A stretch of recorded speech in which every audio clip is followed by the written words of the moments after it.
around what to look for. I guess the first place to start is like, what are the ways in which you can bet? If we're talking about like true beginner betting into horse racing, don't know a lot about it, what are the ways in which you can actually bet? And let's start there, and then maybe we'll dive deeper into the Kentucky Derby specifically and look at like things to watch out for, things to look for, and then maybe talk about some of the picks as well. But I guess in first and foremost in horse racing, like, what are the ways in which you can bet? It's so funny. Like the very first thing I always do is, what's the horse's name? Because they're ridiculous, and we'll get into it. But if you're looking at the ways you bet, you know, it's win, place, show. So win, you're betting on the winner. Place, you're betting on them to come either first or second, and then show first, second, or third. So that's kind of like the first thing. That's what most people do. You kind of find your long shot. You know, you pick that horse to win, place, or show. As a beginner, I remember always betting show because I just wanted to win something, and I had 3 slots for them to win. Obviously, the payout wasn't that great, but just a fun way to start. And then you get into the fun stuff, the exactors and trifectors, right? That's where you pick the 2 horses that are going to come first or second. And you pick them in order. So that's the exacta we're talking about. Yep. And so you're picking the first 2. Whoa. Yeah. Big phone drop there. You're picking that, but you also box them, right? So I like to box them, so you get it if they go in the other order. You win on either side of that. Right. And then trifecta, try 3, so you get betting first, second, third there, and then boxing those. The bet gets a little bit higher, but those are the funner bets. If you hit one of those, that's the real nice payday. Yeah, especially if the favorite isn't in one of those 3. Yeah, and that's always the tricky part. And I think one of the things to know when we're talking about horse betting, horse race betting in general, is the thing about the Kentucky Derby is it's a massive field. You got 20 horses racing in one individual race. Yeah. So that's one place where you got to be careful not to get carried away. I think we were looking at a couple of different books and ways in which you can bet, and you can get sucked in pretty quick when you're looking at all these different horses and the odds, and you're reading into them, and you're looking a little bit more as to what they've done in historicals and all that kind of stuff. You can get roped in, and next thing you know, your bankroll is just decimated, and you've got way too much money riding on the Kentucky Derby through exactas and trifectas and win, place, and shows, and doing all these different methods of trying to hedge and cover. And so definitely bankroll management when it comes to horse racing. Like, set that amount aside and say, this is what I'm going to bet on the Derby, and then go from there, because you can get roped in. It's fun when you start digging deep into the horses and looking at them, right? It's honestly, it's one of these things that you start to think when you see these videos of people watching the track, it kind of looks kind of like, I don't know if I want to do this. And then you get into it, and I have to admit, it's just fun. It's fun. And then you get deep into it, and you look at some of the sheets, these handicap sheets, and it's fun. It's cool. Like, this whole thing about what is it? The equibase top speed figures. Yeah, that's where I went super, super deep into figuring out the pace of these horses and what to watch for and all this kind of stuff. And I got roped. What did you learn there? What did you learn with that? Like, what did you learn when it came to like things like pace? Yeah, so I mean, one of the things that kept coming up when we were talking, when I was reading and looking and listening to other things around the Kentucky Derby is, pace has been a big factor over the last couple of years, and they expect that this Derby in particular too to be really quick, to have a quick pace. So it's one thing you got to watch for when you're looking at, and that's when I started digging deep into the horses. Each horse has got a different style of running, right? There's those horses that are like pace pressers, the ones that want to push the pace, they go out and that's what they do. There's ones that kind of ride in the back and they're closers. Then you got ones that are like stalkers that kind of sit in the middle of the pack, and then they stalk and they chip their way forward. So it's interesting when you look at the different horses, the running styles, the pace, then you factor in the track conditions. At Churchill Downs, where the Kentucky Derby is run, we're talking about a dirt track versus other tracks that are synthetic and turf. And so all those things you got to get factored into it.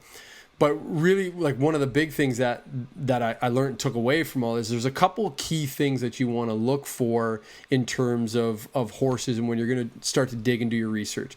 And again, like, we sound like a bit of a broken record here when we talk about do your research. You should be doing your research in every single thing you're wagering. Give yourself an edge.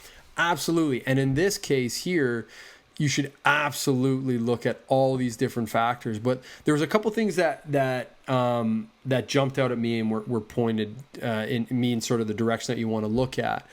And it's some of those things where you look at the couple different categories. One was sort of the prep races leading up to the Kentucky Derby. That's basically the qualifiers, right? In terms of I've how always you get wondered in. that. Like, how the heck do you even get your horse into the Derby? Yeah, and I had no idea either until I started reading about like, it. Is And it then I've always wondered, like, what is it? What's the tournament? Like, how do you get there? Well, and that's the thing, because I started the more I read about it, I was like, okay, I need to understand how this works, right? Like how a horse qualifies. So there's all these prep races that build up to these main events and things like the Kentucky Derby, and so those prep races are all categorized by points. So different races have different points, and how it works is the top 4 horses in these prep races earn points, and those points account towards your total. And if you're in the top 20, you get into the Kentucky Derby, right? So some of these races have you can win, like the Arkansas, and I know there's what's the other one there? The Santa Anita Derby, the Wood Memorial, the Bluegrass. Those prep races are all worth 100 points if you win them. It goes 140, 20, 10, right? So you win those races if you're one of those horses, and usually those fields are pretty deep if they're like more the premier races in terms of the prep. So if you have a horse that wins one of those 100-point races, that's a key watch out. Like you definitely want to, because you know the fields are deep. So if they've won, they've raced against some pretty solid horses. The other things to look out for are, do they have an undefeated record? Undefeated record is crucial. So obviously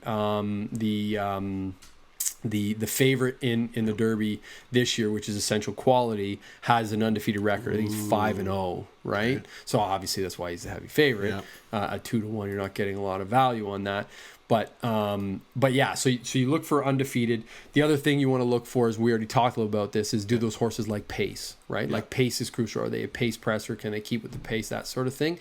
That's something else to watch out for. And then obviously there's the track and the conditions. And do they race on dirt? Have most of their wins come on dirt? Have they come on synthetic? Come on turf? So those are the kind of key things you want to watch out for when you're kind of looking through and doing your research a little bit. The other piece that I started thinking a lot about too was the post position. Right, like where they sit. That seems to be like a big thing. Like that horse. I can't remember the horse that's in the first position there. That's Known Agenda. Who's like a 6-1 favorite. Like they're a big favorite, but at apparently a massive disadvantage by being in that post position. But the interesting thing I did hear about is and maybe it's not typically in other races, the field is much smaller, right? So where you sit within the post position isn't as big of a factor.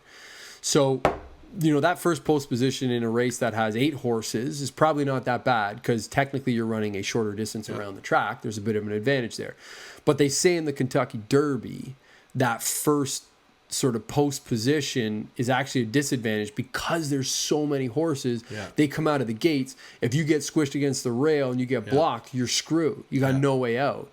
So they actually say like that middle of the pack is kind of a better place to be when you're looking at the Derby. So that's another thing to look at and consider. You were saying there was a good position, right? There was a good position that has won a lot. Yeah, I again, like when I went so deep, I was looking at historicals. Like I think it was the 13th. Yes. No, sorry. I think it was the was it the 13th post? I think the 13th post won last year. I want to say the 5th post has won 10 times.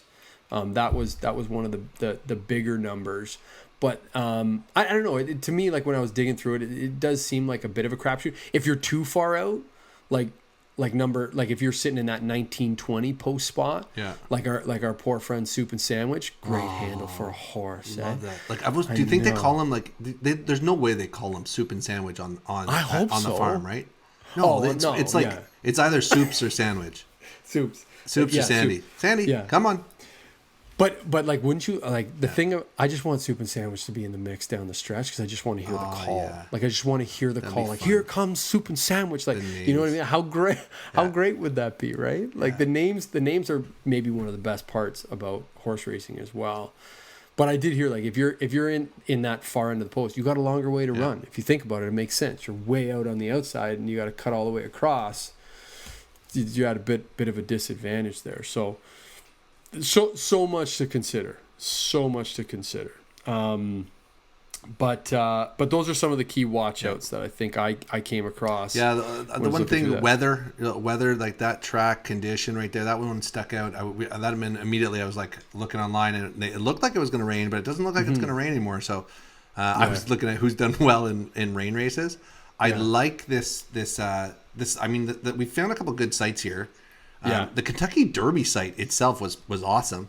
Really the imagery. I got to see the look of the horses. I'm just trying to find the ones that look the strongest. I don't know what I'm looking for, right? I'm looking for the like that it factor in a horse. Covers a regular site for us was good, and then there was a great article you found that was written on Sports Illustrated. Sports Illustrated, yeah. And to see that that was a really good article. I really like that Sports Illustrated one. That was a good one.